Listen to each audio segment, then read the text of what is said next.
જે ત્યાં સર્વેની કામગીરી ચાલુમાં છે. હું પણ જિલ્લા વિકાસ અધિકારી સાથે જે રાજકોટનો છેલ્લો ગામ છે ભીમોરા લાઠ, એ આખી પટ્ટીનું અમે લોકોએ સર્વે કરેલો. જે સર્વેની કામગીરી ચાલતી હતી એની જાત ચકાસણી કરી.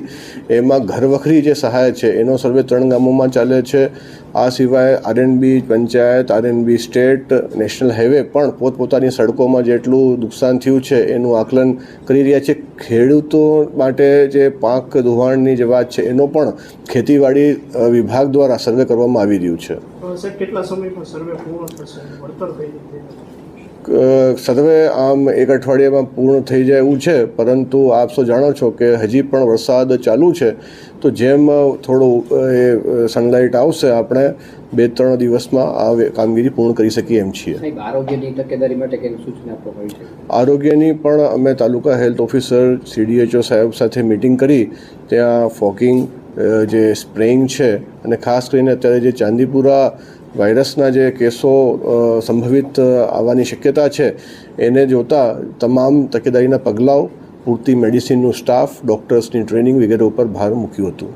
ખાસ તો સાહેબ એક ઇમરજન્સી એક્ઝિટ માટે લોકમેળામાં એક બેલ્ટ બનાવવામાં આવશે. આ વખતે લોકમેળામાં ડીકન્જેસ્ટ કરવા માટે ઓલરેડી 30% જે સ્ટોલોની સંખ્યા છે એને ઘટાડવામાં આવી છે.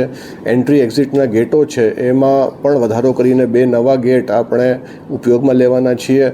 સાથોસાથ આ વખતે ડ્રોનથી જે આખી પબ્લિક છે એના જે કેટલી ગીર્દી છે એના ઉપર નજર રખાશે, અને ગ્રાઉન્ડની કેપેસિટી કરતાં જો વધી જશે તો એન્ટ્રી પણ સ્ટોપ કરી દેવામાં આવશે. એટલે ફાયર રિટાર્ડન્ટ, ફાયર ટેન્ડર્સ, ફાયરના તમામ અગ્નિશામક જે યંત્રો છે એ સાથે ફેસિલિટી ઊભી કરવામાં આવશે. આ દિશામાં અમે પ્રયાસ કરી રહ્યા છીએ. સ્ટોલ ધારકોમાં ક્યાંક નારાજગી જોવા મળી રહી છે, તેને લઈને શું કહેશો? સ્ટોલ ધારકોને અમુક માંગો છે જે ડેપ્યુટી કલેક્ટર સાહેબ સુધી એમને ચર્ચા કરી છે. એમની સાથે વાટાઘાટો ચાલુ છે. એમની સાથે મિટિંગો યોજીને અમે કોઈ પણ ગેરસમજણ છે એ દૂર કરવા માટે તત્પર છીએ. અત્યાર સુધી રાઈડના ભાવમાં કોઈ વધારો કરવામાં આવેલું નથી. ખાતે ભાડાપટ્ટેથી ફલઝાડ વાવવા માટે જમીન સરકારશ્રીમાં ડૉક્ટર ચાવડાએ પરત કરતા ત્યાં નેચર એજ્યુકેશન કેમ્પ 5 એકડમાં બનાવવાનું નિર્ણય થયું છે. એમાં અત્યારે 1200 જેટલા આંબા, ચીકુ, કોકોનટના ઝાડ આવેલા છે.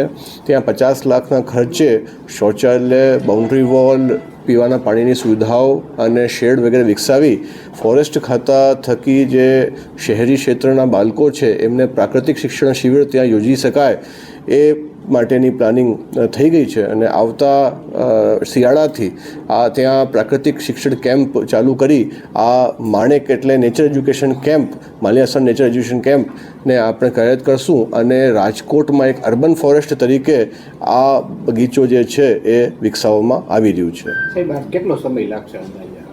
એમાં પ્લાનિંગ થઈ ગઈ છે, ગ્રાન્ટની ફાળવણી થઈ ગઈ છે. એમાં ટેન્ડરિંગ કરીને વર્ક પૂરા થતાં 6 મહિના જેવું લાગે.